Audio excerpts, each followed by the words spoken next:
my final Villa Gaia session in this series. Not final, only for this season. Series that I am here since I go tomorrow. I think I'll start missing these conversations the second I walk out the door. We left them online.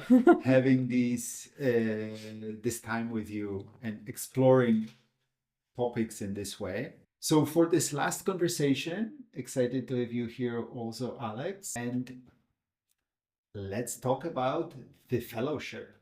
Already, even with the name, it sounds so inspiring, impressive, mysterious. You know, I've always, my dream has always been to join a secret society. A little bit of the sound of that. But yeah, maybe we can start, Giannandrea, you can tell us what is the background that had brought you to start thinking. I guess you're the initial person who came up. Who is the source? Or is this going to be challenging? I would say actually we were talking about it in September with Rory, because we were out of the CSP program in June. Then in August we started to talk, how can we provide something more effective for philanthropists and impact investors? Because in a way we felt a disconnection between education approaches like we see in CSP or other institutions that focus on the knowledge, and then the gap in a way of, okay, but what do we do next? You know, how do we deploy capital? How do we do into action? What are the options around for philanthropists and for impact investors? And so Rory came with the fellowship concept. I was like, oh, that's very interesting. And so we played with that idea. We shared with them key organizations leader and people working in the philanthropic space. And they said that this is very interesting because, yeah, in a way, a fellowship is a path to enter into a new concept, new way of seeing investing and systemic investing as an ongoing thing, not just I do it once. And also because there's so much to unpack, so much to learn about systemic investing, complex systems, all the conversations that we're having about new models, new frameworks, that is not like a normal investment where you send a spreadsheet. Like if you send a deck or a spreadsheet of these, people will be like, what is this? What are we talking about? You know, it takes. And so, yeah, no, I didn't come up with that word. What I love about it is that it triggers this notion of active participation, of really being a part of something. Yeah, absolutely. And it is, I mean, as all of us here, we are realizing we need everyone to be part of this, all different types of stakeholders. And even on the investors and philanthropist side, it cannot be just capital. There is the concept of poly-capital or multi-capital, because all of us, we hold the different pieces, not just resources. We hold time, we hold influence, we hold knowledge. And so being part of this altogether, it's a more complete approach. Brilliant. So there is many different, as you said, there's many different courses, there's many different networks and membership organizations for impact investors and investors. What are the problems or the gaps that you see? Yeah, and consider that the fellowship will fill. Yeah, and then consider that we've all been in a way part of different summits and gatherings in the impact space. Maybe I went overboard with that, as I've been participating probably a bit too many. And also we work with more than 70 different networks, most of them in the impact space. I see, of course, a few key gaps for philanthropists as well, for organizations that are part of these networks. One is systemic thinking. Like the problems that we're dealing with as a society are non-linear problems, are complex problems. So it's not that we think, okay, I do A, I solve B, and that's it. And problem is solved. In reality, you're dealing with problems that have multiple roots, multiple causes, and you need to solve and to deal with things in parallel. To be very concrete, one of the things that we were talking about is the lack of investments in infrastructure. You know, there are so many projects, but are there organizations connecting this project, coordinating? Are there organizations building the venture builders, the tools to support all of them? Because right now in all these networks is pure competition. Everyone is on their own. It's not that the network comes with infrastructure and say, okay, now you are in a container, we will help you raising capital, building projects, and so on. And I have to say that all these networks do not have the capacity to do so. Even the financial models behind, there is not enough either investment or revenues for them to justify allocating more people into it. All of them are kind of very, very tight with the neck above the water, trying to survive economically, because it's a tough market, especially also what you were saying, like with all these networks, what's the difference? Well, yeah, differences are becoming minimal. And so, yeah, being more concrete, being more systemic, having a focus on learning, training, but also orientation and then activation, and helping all these stakeholders through coordination, mapping, developing infrastructure, improving communication channels, including more the voices of investors, stakeholders, even in the project itself, because there is a big disconnection. And then what we're talking about is also on the audience part. Are we also building audiences, user bases, or stakeholders groups where these projects and these investors can also talk with ultimately the communities that will be impacted by the solutions? Right now, no, haven't seen any of this. If we did, we would be part of it.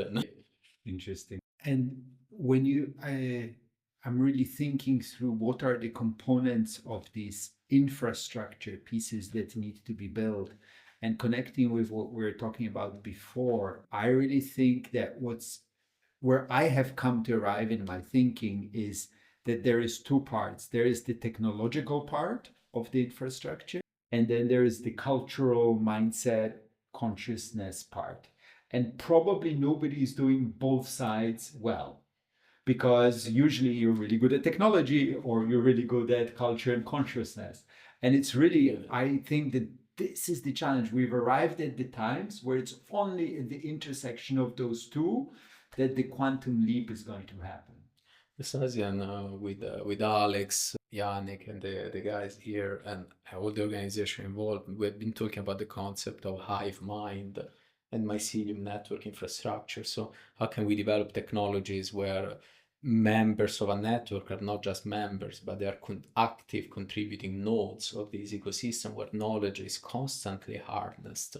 And then it becomes like a living organism where we can ask questions, we can in a way source knowledge, insights, which brings all of these into the next level. So, but wait, because it's funny, we're always, our dynamics is you're always pulling in the network and the hive mind, and I'm pulling to the team. The fellowship as you envision it. Maybe we hear a bit from Alex.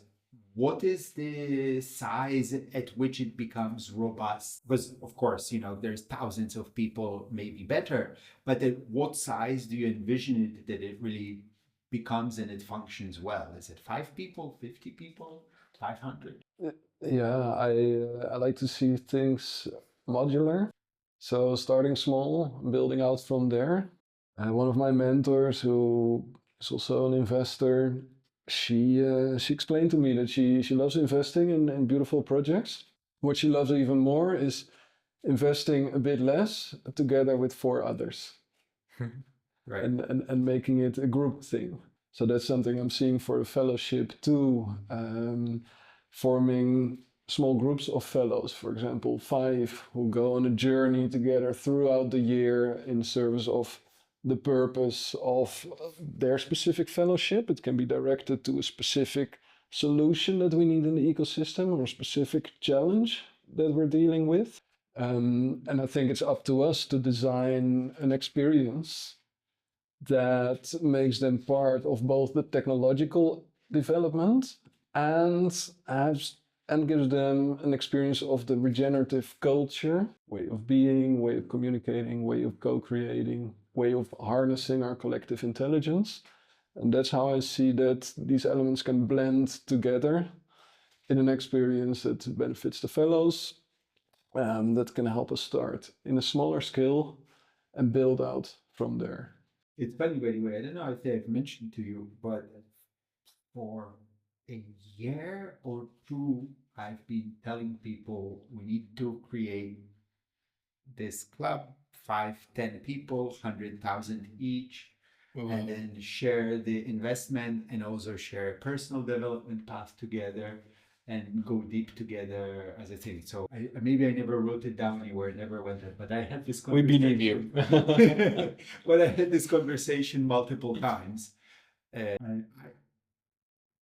been moving many other things forward, and working with investors is not something I've done with much yet. So it wasn't anywhere near my roadmap, but I had also this idea. I just generally believe all of us need small groups of people who we are deeply aligned with, who we can go on a deep development, collaboration path together.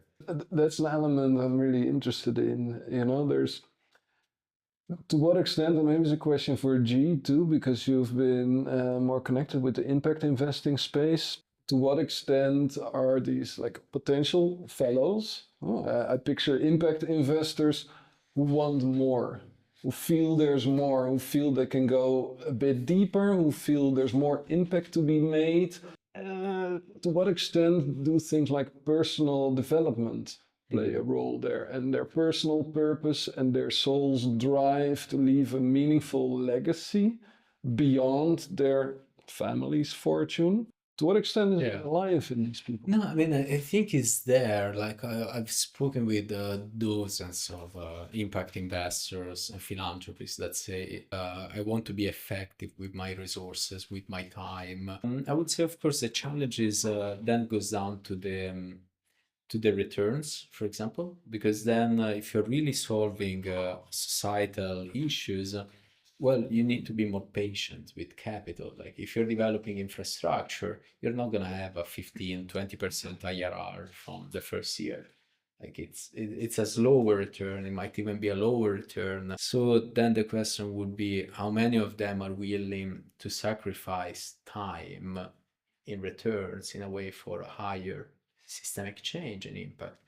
And that one, I don't know, I think part of the transition and the experiment that we have to do all together is exactly this. Are people willing to? It's a really interesting element, because this whole game of serving all life on earth and the highest good is also a game of ego surrender. And the way we build our organizations and the organizations we connect with, they all speak out, say, hey, I'm not attached to the name. If it serves the collective to change the name of this, or together should start something with a new name, that's an example of how this ego surrender plays a role. And in the same way, the ideal fellows are okay that their return does not come in financial return necessarily, but in all the things that money can't buy, meaning, belonging, purpose, personal growth. Do these people exist? So I think connecting with what both of you said, yes, and it can't be just like, give us your money and wait 10 years. Mm-hmm. I think if we are generating value and impact, even progress in the narrative, it's up to those organizations to share and demonstrate the value that is being generated, even if it's not financial. And I think this is a key thing in this conversation around multiple different value flows and value generated. And that's where I think building public, building the shared narrative, building connections, right? And that's where we need to build a culture, coach the organizations that are doing this. If you're not generating financial returns, well, what returns are you generating? What are you creating? What relationships are you building? And creating the ways of reporting that, of surfing that, because I believe there should be accountability. If you are taking money, if you aren't generating, and this is certainly in philanthropy, NGOs, that conversation is there. And my understanding is that overall it's very early days. It's weak in terms of the reporting on effectiveness. So there's very much on the organization space and the people doing the work that's on us to get much better at bringing the investors along on the journey and showing them that there is value generated in the world for the money that they are putting in. And if it's not financial, then what is the value generated and why is it important and meaningful and a useful way of using the capital? And to be brutally honest, because anyway, I think this content, this session is going to be within a close circle of audience of organization we work with. So to Alex's point, do they exist? People that have this mindset, that have a kind of substantial resources that they can unlock and create big shift. Well, we haven't met them yet, considering that I've been in this space for 8 years. I spoke with, I don't know, many hundreds of foundations, philanthropic organizations. I see 3 challenges that maybe as a community we can think how to address. That either who has the resources, either doesn't have the intentionality to solve a problem because of power dynamics. I spoke with a number of super ultra high net worth individuals, even next gen, people our age, that I asked them, like, are you willing to, in a way, give away some of your power in order to solve the problem? Because capital in the current framework is power. With money, you can unlock a lot of things. So if you give power, but then you ask more power back with interest, where are we taking that power from? And in most of the cases in the impact space, you're taking it from already underprivileged communities. We're talking the other day about microloans. Yeah, a lot of people say, yeah, I'm doing impact because I'm borrowing money, I'm lending money, etc. And then you ask, but what's the interest rate?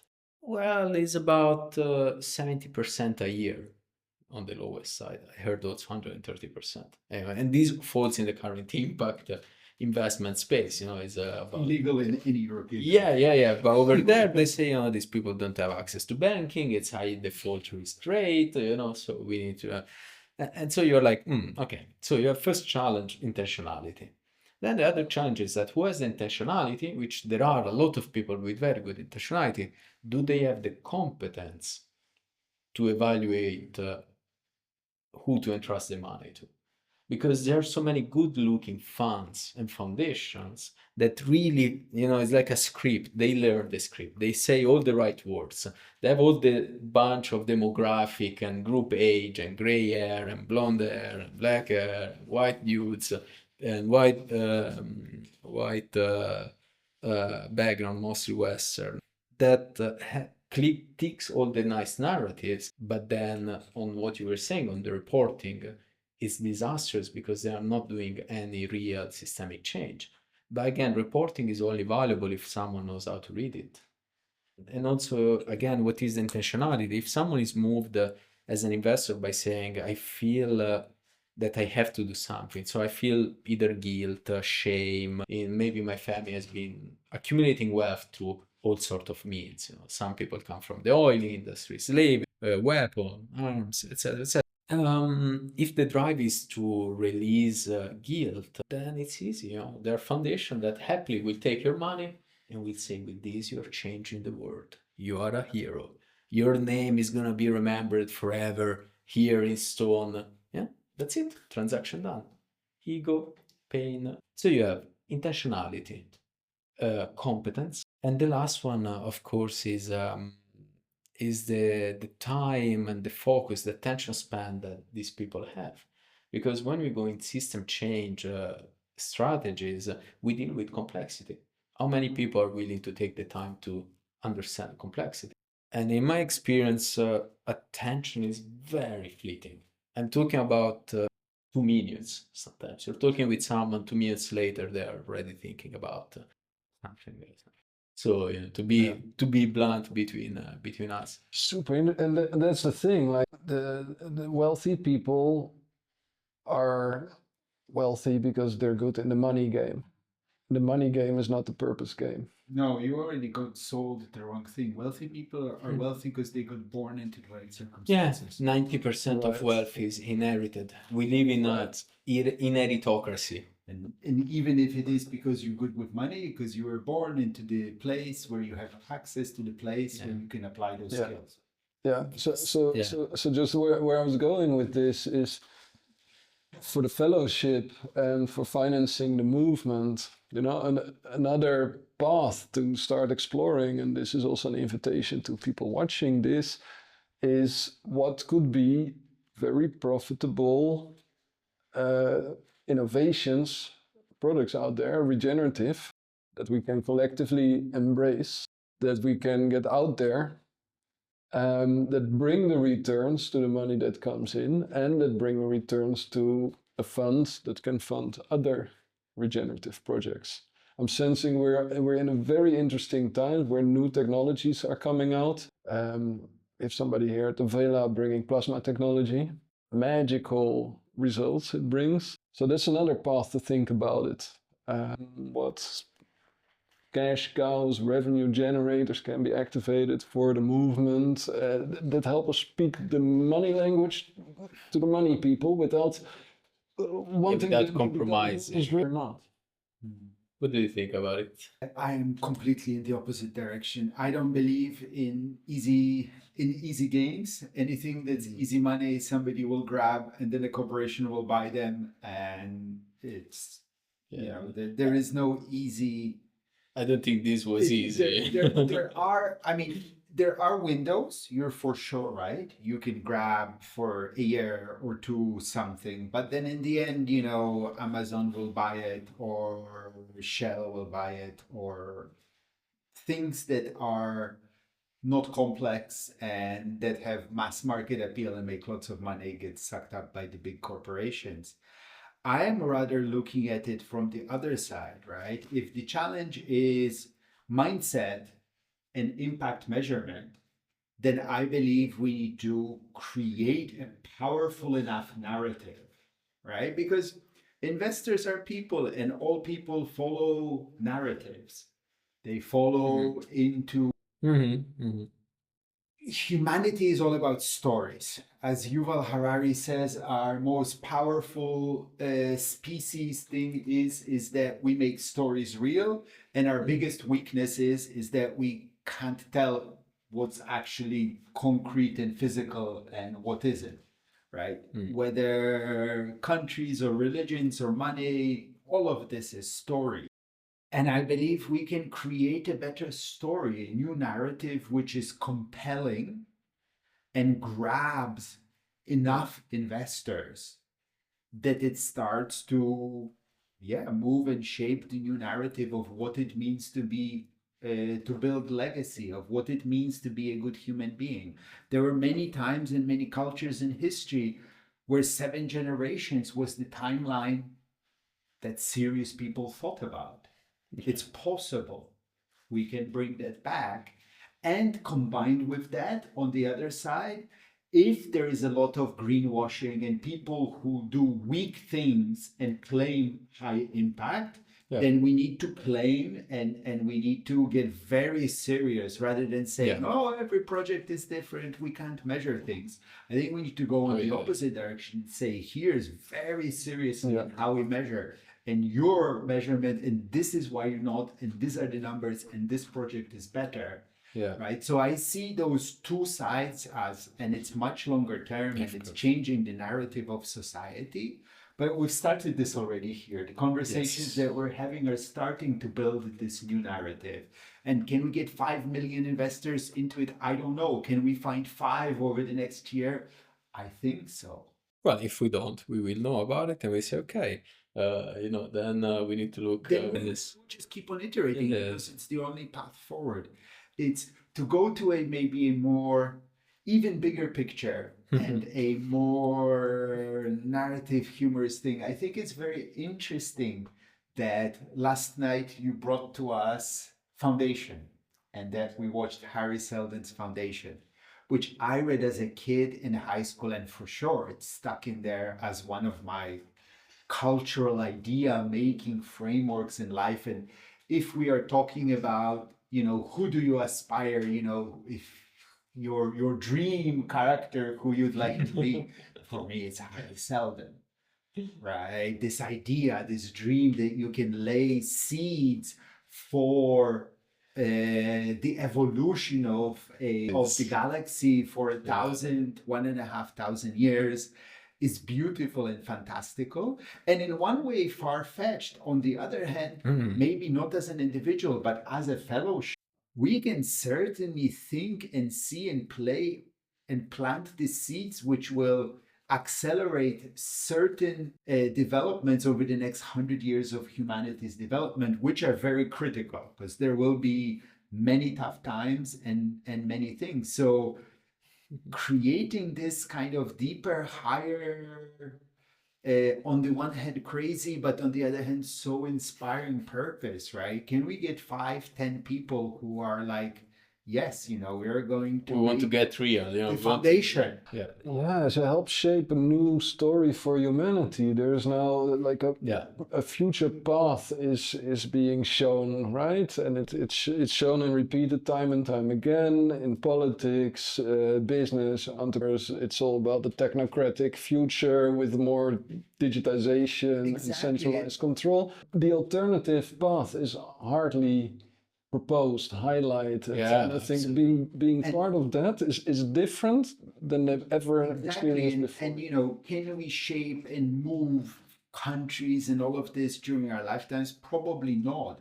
Can we get enough people and resources to create many different, but adding up to a movement, aligned stories of the solar punk positive future? Yes, can we? I had one dream of, for example, of creating, and this could align with all the things doing. Let's create a story writing contest for different possible futures along, with some parameters of the things that we're thinking of. How would life look in that future? And then based on that story content, maybe create some more media. And then based on those stories, see what technologies we need to create. And from that, launch kickstarting and other campaigns for creating those technologies.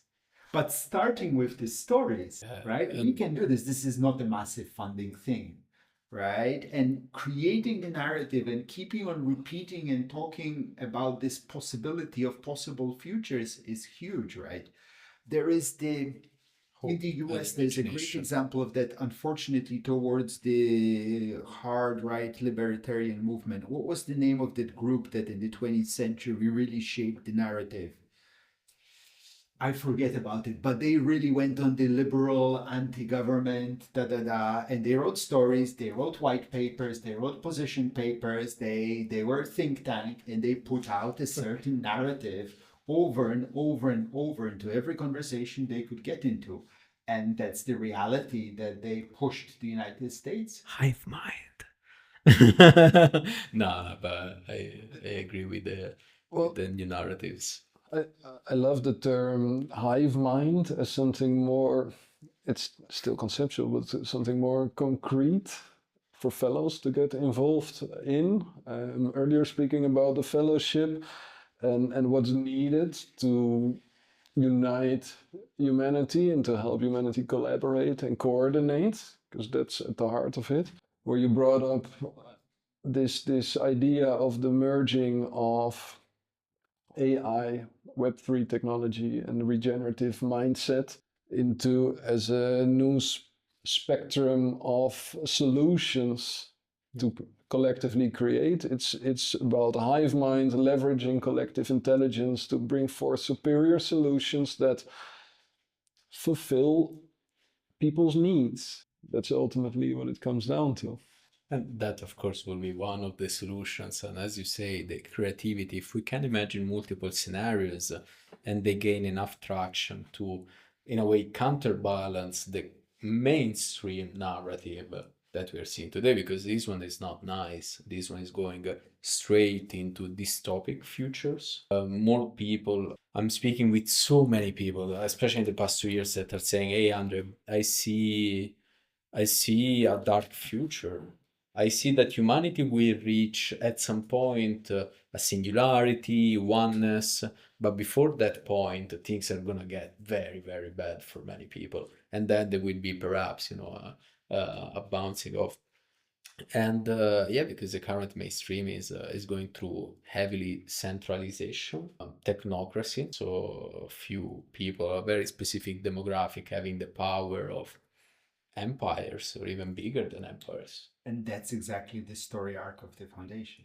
Yeah, precisely. The dynasty. Right. Because Which it is is, why I think that there can be an inspiration, because the message there is that no matter, even if things are going into a bad direction, it's still worth investing energy in Absolutely. laying the seeds, which, when the environment is Yes. right, will blossom Yeah. into a new reality. And Yeah. even something like supporting authors are not expensive, creators are not expensive, but supporting the creation of media and storytelling of positive futures and possibilities of positive outcomes, that would be huge. There are two ways to look at this alternative future, this path that we're seeing. One is the super positive one, like we have a chance to create paradise on earth. To really look at it on the positive side, right? And when we take all scientific knowledge we have now, we allocate the resources effectively, we integrate primordial wisdom. Wow, the life that we can create, the solutions that we can create. Everybody can retire, you know, if we just make a solid plan, a few years of focused action, we're done. Like, that's one way to look at it. The other way is more taking it from a standpoint of resilience and anti-fragility. Looking at the stormy times ahead, we do need alternative solutions because supply chains may collapse, and the house of cards can come down. So we need to be resilient and anti-fragile with solutions of how are we going to exchange value, how are we going to eat, get energy, live, etc. if when the current systems don't supply anymore. So these are two ways to approach this narrative. Super positive one, and the one of like brace ourselves. Well, I mean, for me, first of all, there's no amount of feasible action that in a few years or few decades will solve all of our problems. It's going to take a few generations. Things will get tough. Question is how tough, and nobody can really know because it's complex systems, and complex systems behave and collapse and not collapse in unpredictable ways. But definitely, one of my favorite cartoons is, you guys must have seen it. It's like 4 panels, and the guy says, "Oh, all of this earth, the climate is warming, and all of these things, and we must do all of these things." And somebody the audience puts up their hand. But what if it's all not true? And we create a better planet, all for nothing. Yeah, I've seen it. About this corporate. It's gone around.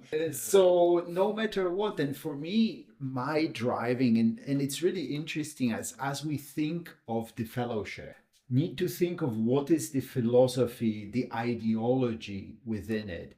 And for me, I think a lot has been released when I really embraced that Václav Havel quote, that hope is not the certainty that things will turn out well, but the deep belief that what we're doing makes sense no matter what. We cannot guarantee of whether it will take 100 or 500, or maybe we'll go back to the thing and it'll take another 5,000 years to regain. I don't know, but I do know that the things that I'm doing are the only thing that I can do. And it's also more fun. It's just joyous to be working and contributing. And like you say, most of the things on the menu, building community, you're surrounded by people who like you, appreciate you, love you. World turns to shit. It's the only thing that will be useful. No amount of guns and canned food will support you. World doesn't turn to shit. It's still the best way to live. Yes. As well as with energy transition, healthier food, which means local food and all of this. Most of these solutions make sense no matter which future you predict, which makes things easier. Because that's, I, for a long time, I wanted to write a small book about the 10 selfish reasons to do good. And there are so many selfish reasons to do good. I mean, now I could, if we circulated among our networks, you probably get to hundreds of answers, including technological advancement, healthcare advancement, and cleanness of air. You can imagine you might be a ultra high net worth individual from India. You're living in Delhi, and your kids are breathing all sorts of pollutants, and then at 14 years old they will have lung problems. There's no amount of money that can replace health, especially if the healthcare technologies are not developed properly, because money is not supplied to solve problems but rather exploit the current problems. So that's one of it. Crime, the more resources are distributed better, the less crime there is, the better you feel around. When you go in Switzerland around, you feel safe. When you go, I don't know. Can I tell my favorite anecdote? So a few years ago for the first time I went to Switzerland, and you hear so much about Switzerland, the famous Swiss, all of this wealth and money. But I've been around the world, I've seen the big buildings, Tokyo, New York, Dubai, I was like, all right, Switzerland, bring it on. Your best. How are you going to surprise me? And they got me. Basel, middle of the summer, at lunchtime, people come out of their offices, put their bags in a locker, and swim in a river. A river running through the middle of a big city. I mean, it's completely unimaginable in London, in Paris. It's just unimaginable. And I was like, Rome. Okay. Heads off Switzerland, you got me. And it really, that stuck with me for life. That today wealth is not the cars, the big buildings.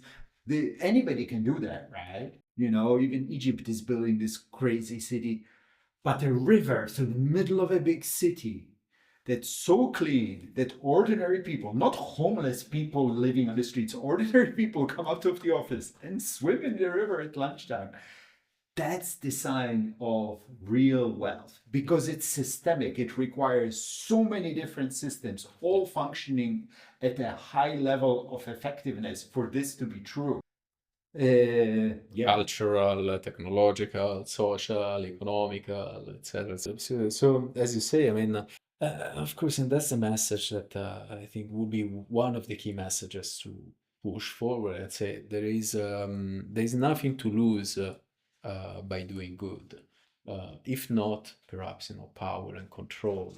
But you can give away that and gain welfare, belonging, more advancement, healthcare, better food, better quality of air and living. Also, because if supply chains start to falter, civil wars start to pop up, who's benefiting? A very, very small minority that is power thirsty and that wants more power at the cost of anybody else, but that's a very small minority. And most ultra high net worth individual I know, they wouldn't be happy, that they wouldn't thrive. There will probably be some of the people exploited as well in this massive fire that could happen. So yeah, let's get going. Let's do it. Yeah, and this is, I mean, we will need to iterate and all of this, but my dream or my thinking is, how can we create an organization that helps these people discover and understand their purpose, and then create an investment portfolio which they feel and they see and they know through the impact is aligned with their purpose. Yeah. To really go to sleep at night going, yes, I know I'm doing everything that I can with the resources that I have.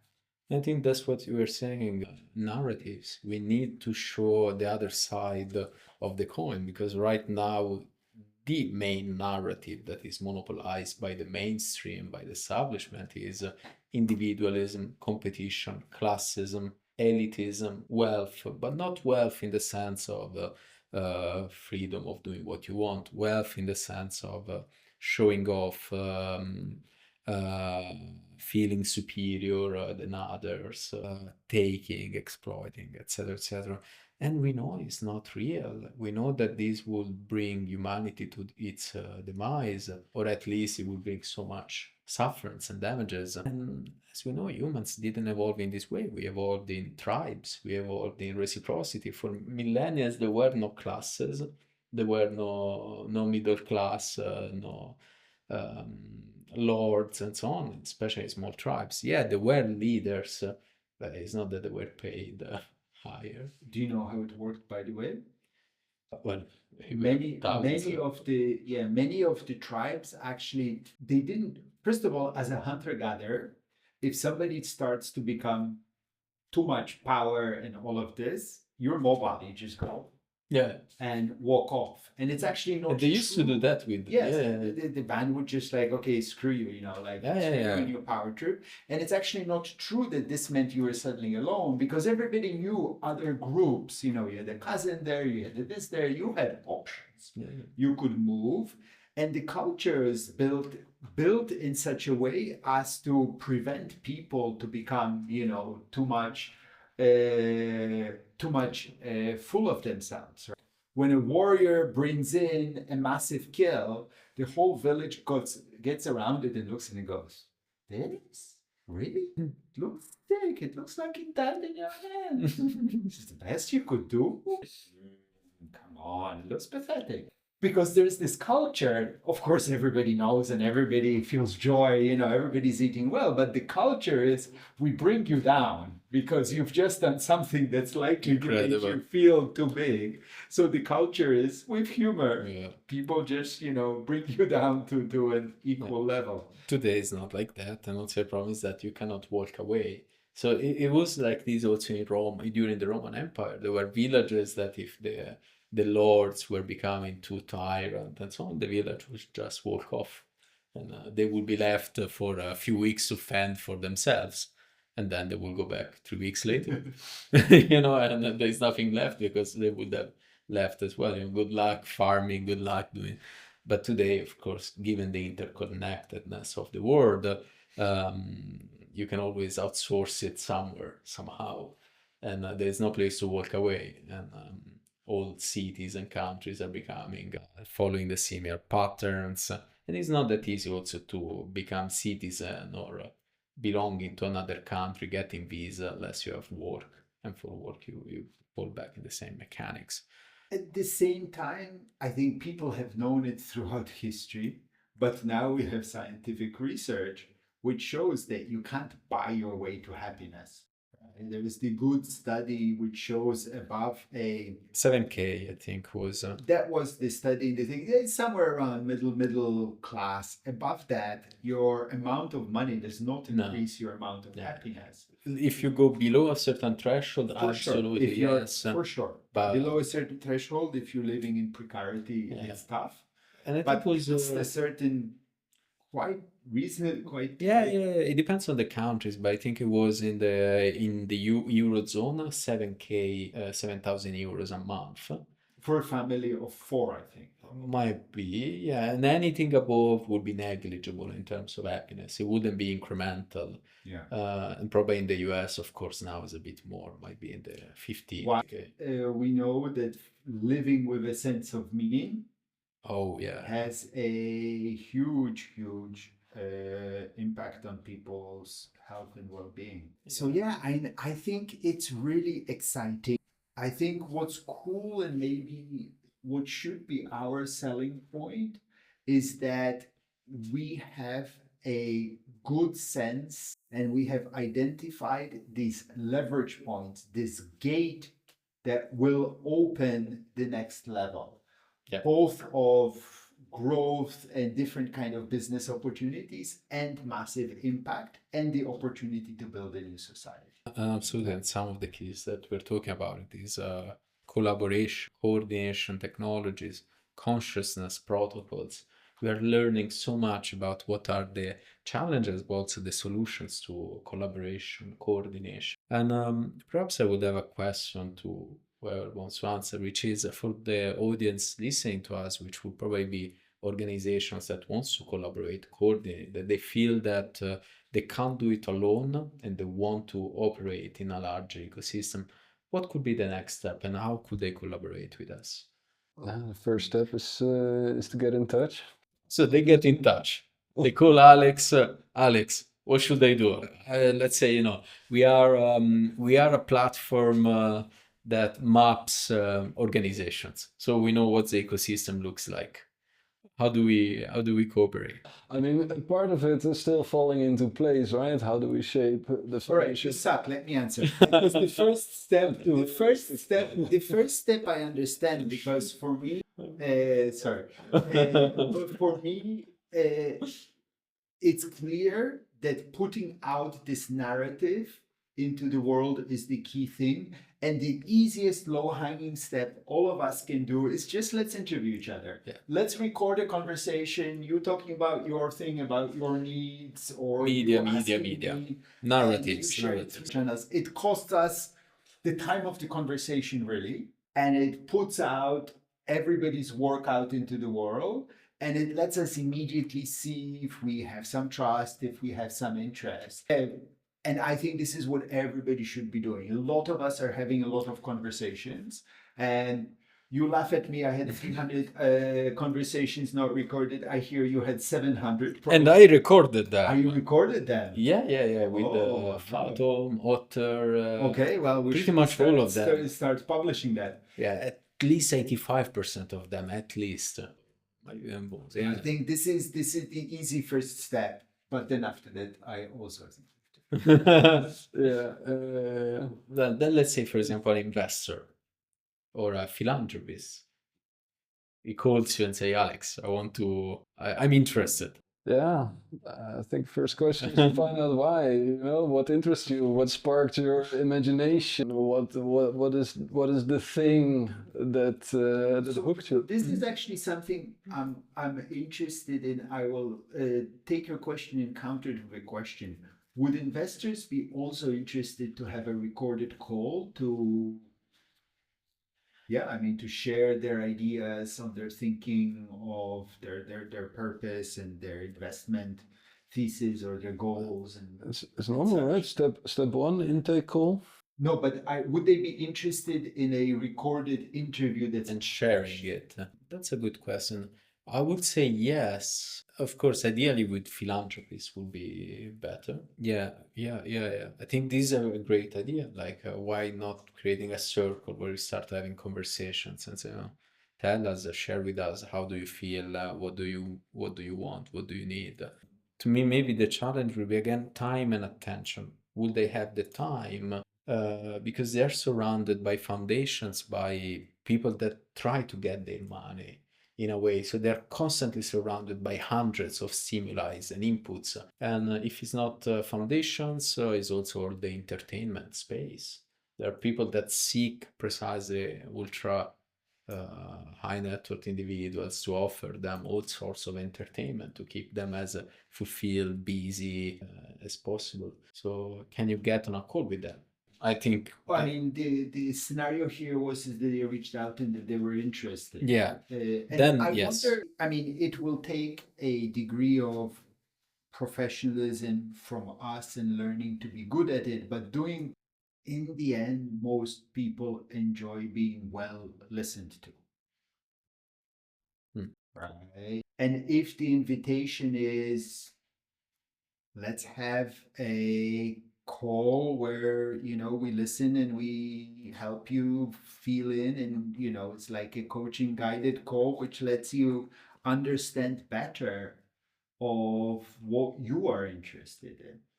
And the invitation is not give us money or invest, but can we help you discover better what your interests and where your purpose, where your ikigai lies. Oh, I like Beautiful. That. Yeah. Is the beauty of thinking while we are talking about it. It's took note. This one is very nice. So the next sessions, I mean, not the next, but within the next, let's say 8 weeks, we will have it with at least one philanthropist. Let's put it in the board of things to do. Yes. And perhaps one foundation that works with philanthropists. But then I would say to organizations. So one of the things I've noticed that is essential, we were talking about all of us in different conversations, is the fact that collaboration needs resources, needs efforts and capacity. So one of the things that I would say if an organization is interested to work with us is also to allocate some resources for collaboration to happen. Like we were talking about having project managers. Like in a way, when 3 organizations get together to run a project, well, you need a project manager. And right now it's not happening. You know, we are part of a number of groups that we have been facilitating, supporting. Alex did an incredible job in moderating a series of think tank with deep industry experts, all coming with their own assets, all coming with, we want to collaborate, 12 organizations. And yet, since August, we have seen very little happening because there is no project manager. And obviously, Alex cannot be, I cannot be, because we run other things like these physical spaces and the infrastructure. So then saying, you know, let's put $300-400 a month and let's hire a project manager that helps us coordinate and connect and make all of us accountable. You know, like, have you done this? Have you done that? And the other thing we're talking about it is the fundraising part. Why these 12 organizations raise fund one by one individually? Let's pay one fundraiser that helps us all. And if that organization gets the money, part of it will go into the infrastructure to support everyone else with these new models. And, you know, I haven't seen this happening. I don't know if you have seen organization. I see a big need. I'm meeting more and more organizations who want to collaborate on shared goals, and the coordination and facilitation of that group process is always the bottleneck. I think what you talk a lot about is the ecosystem services organization, right?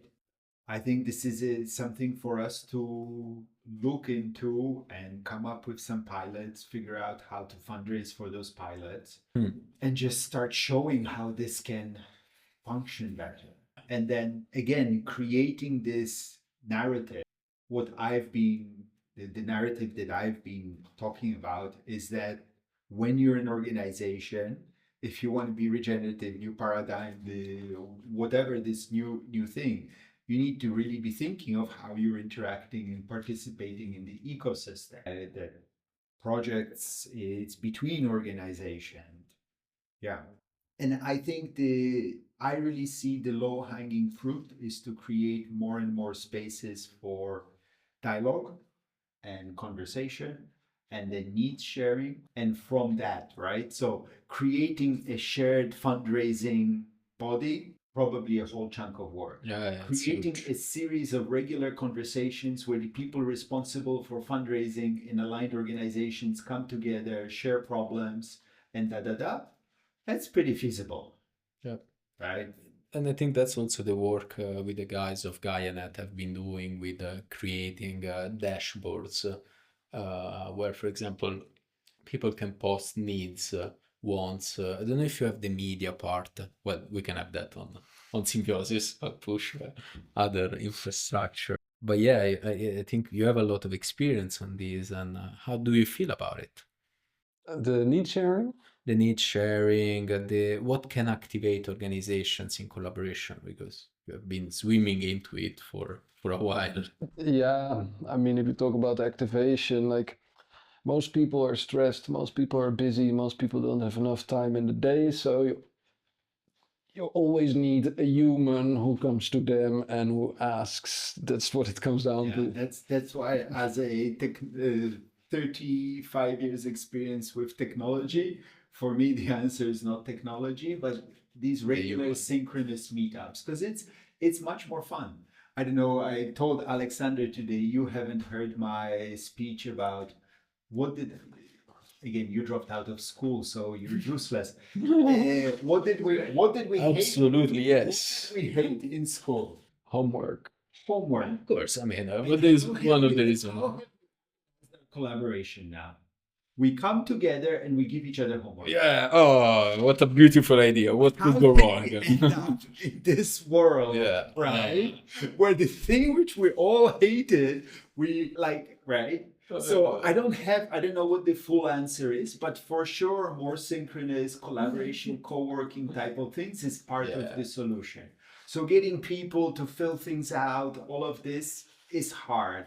having 1 hour where a month where I know I'll meet other people that are working on cool things. I get to find out what they're doing, and then getting people to speak their needs, speak their offers, put it on Miro, something lightly facilitated. That's, I think, feasible. Yeah.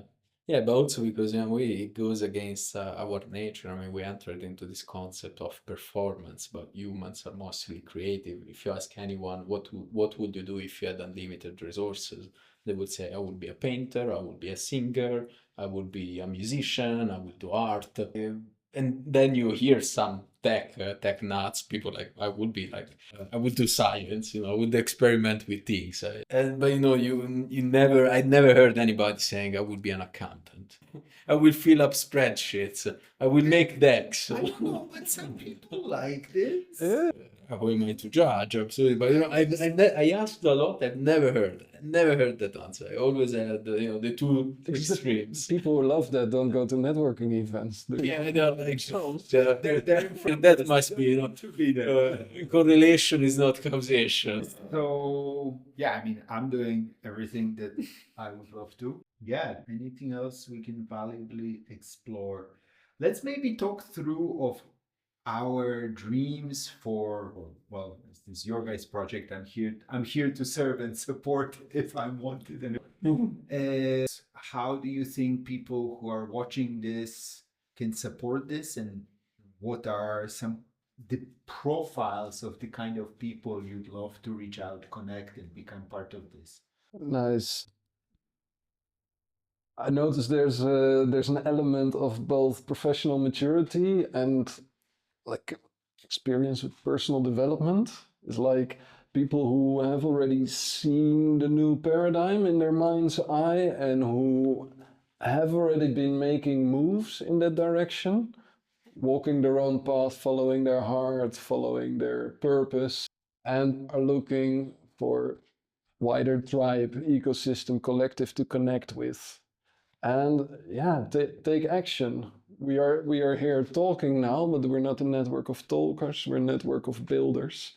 And we're a network of people who take their professional skills and now put them to use for the good of all. And in this movement, I think there's place for everyone and every skill, and it's a huge collection of organizations in our network that all can use help. And step one, again, is to get in touch. For the fellowship. For the fellowship. Sorry, maybe I didn't frame well enough. Yeah, for the fellowship, again, step one is to get in touch, and step two is to have a conversation about what do you see, what potential links are there. And in that conversation, again, dozens of doors and opportunities will open up. So maybe it is too vague, maybe I'm being too practical. That's all what it comes down to. Connect, have a conversation, and take the next step. It's all iterative. It's all step by step, just like Villa Gaia. We're jumping in here because we know it's good to spend more time physically together with the right people so we can go deeper. And we know good things will flow from that. I cannot paint out those exact things yet, but focusing on the process, I know that that's where the progress happens. I would say to add that, well, as you say, of course, factoring the unknown, one of the most dangerous things I've seen in the space of philanthropy and impact investing is this echo chamber where things are set in stone. You arrive here, we do this, and nobody's allowed to question things. It's very, very challenging to question in those environments. So creating living space for co-creation is essential for collaboration, because it helps feeling. I spoke with one of the world experts of collaboration just a few months ago, and he was saying there are 4 components for radical collaboration. And one, of course, is allow people to be heard. Listen.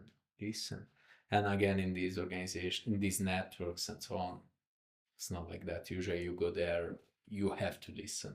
There's very little space for you to share. Then the second part is leave a lot of empty gaps in strategies so that people can fill with their own components, which is counterintuitive. Sometimes you feel like I want to steward, I'm going to make everything perfect. And by doing that, you are closing it for others. But in terms of being concrete, I would say, of course, on the media part, that's already a good step of collaboration. Let's get together. Let's hear your voice. Let's the world hear your voice. Because a lot of the things that we are sharing, we are giving it so much for granted because we are mingling around each other that maybe there are so many people that will benefit from hearing it and having confirmations because maybe they thought about it, but they're still living by saying, am I the wrong one? Am I the only one seeing it? Am I the only one feeling? And then they close themselves into these four walls of their mind and solitude. So media, share the narratives, but then of course access to resources, to assets as well. I know and I see also from the groups I'm part with philanthropists, impact investors, that there's this massive echo chamber where people are doing the same things over and over, expecting different results. So I would say some of these organizations, like those that are really, really committed about system change, like get out, like bring the investors into a new paradigm, into a new narrative, get away as far as possible from those gravity pit holes in a way where it's all about echo chambers and the current things always like being the repetition of what has been like the ESG for like 20-30 years, invest here a little bit more, just one more billion, just 10 billion more, not only we are not solving problems, but we are getting further and further away. There are interesting statistics also about this, how, even on the 17 SDGs, which why they are already very fluid metrics for so many reasons. Also to the point that we were saying earlier about measuring things differently, reporting things differently. But the current statistic shows that not only we didn't get closer to the 2030 goals. In 13 out of 17, we got further away. So our goal, we said that we're going backward. And that's because in their defense, I think it created many conversations which I don't think would have happened otherwise. Yeah, on one side, yes, but there is also the recycling, however you call it, wish cycling, which seems to me similar in this way. And there was I was at Impact Europe in Turin a couple of years ago, and at the podium there were the four or five sponsors of the forum, all banks, and one of them says, I think he was in his 70s. You see when someone already is unhinged. They say, I got here, I don't care about my status, my reputation. I'm gonna be straightforward. I said, look, because I asked him a question from the audience. Yeah, I said, I've done. I think I came from Abu Dhabi at the time. I said, look, I've done 8 hours flight plus, etc., trip, 10 hours trip. I'm here because I want to do concrete systemic change. What are we here about it? And this was not my first time at that conference, so I was, right. First day, I want to make sure we are here for the. And he said, "You look at me, take a breath." Then he said, "We are here because it's fine to talk about change as long as we don't change anything." And I was like, then we were 400 people there between investors, philanthropists, organizations. We can talk about change as long as we want, as long as we don't create real change. And so these institutions in a way have become so consolidated in these power dynamics, ego dynamics, echo chambers, that I'm seeing some of the brightest people that have been attracted to work with some of many of these organizations that are leaving because they're saying, I cannot change anything from the inside. That system is corrupted. It's corrupted by power, by ego, by echo chambers. So to the organizations, in a way, listening to this, I would say, let's create a new paradigm fast. Let's create new narratives. Let's create, in a way, new components, new containers for this to happen. And I think we're doing it. I mean, we are already here. We're getting together. So let's accelerate. Brilliant. Let's do it. Let's do it. Victor, some closing words. You open up this topic. You want me to follow that?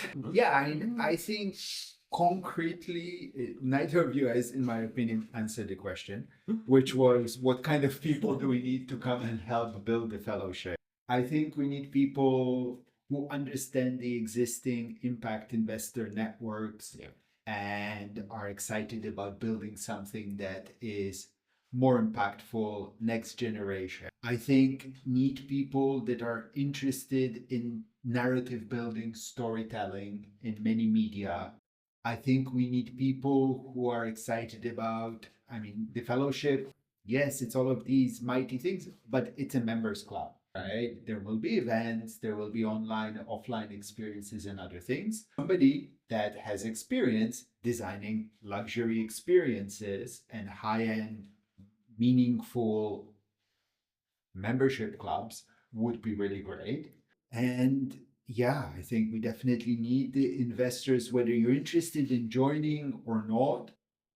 If you are willing to share your ideas on, for you as an investor, what is and isn't working, and especially, if you're entirely happy with the system as it is, then it's probably, we would still love to hear from you. Yeah, But exactly. especially we would love to hear from people who see and sense and would like something different. We're not asking you to invest. The only thing that we're asking is an investment of a 20-minute, half-hour conversation. Radical transparency. Yes. And yeah, let's do it. I think I'm starting to really sense this searching for this acupuncture, this system acupuncture points, finding ways for laying seeds for a radically different future through concrete, measurable, impactful action today. So it's really exciting. Lots of work ahead. But I think we're much further ahead than we were 2-3 years ago when we first met. Yeah.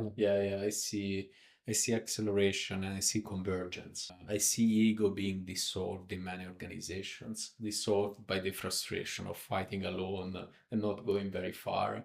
And it has its own beauty in a way, because as we know, wisdom is a journey of embodiment you have to go through. It's not easy to dissolve your ego if you don't face the reality of the fact that we are weaker when we are siloed and we are stronger when we are converged. And in whatever way you choose to reach out, collaborate, join with us, one thing we can absolutely promise is it's going to be maddeningly interesting, and you'll be surrounded by people and ideas you feel very, very inspired. And we will laugh a lot. Yes, we will do good, feel good about it. Cool. So looking forward for the next session, and I'm so curious how these conversations will evolve. I want to see us 6 months from now, 1 year from now, how we will keep track of this, and how many more people will be part of it. So eager, so looking forward to it. Thank you, Victor, to be in the conversation. Alex, thank you. Yeah, nice work, guys. And to the producers, the people behind.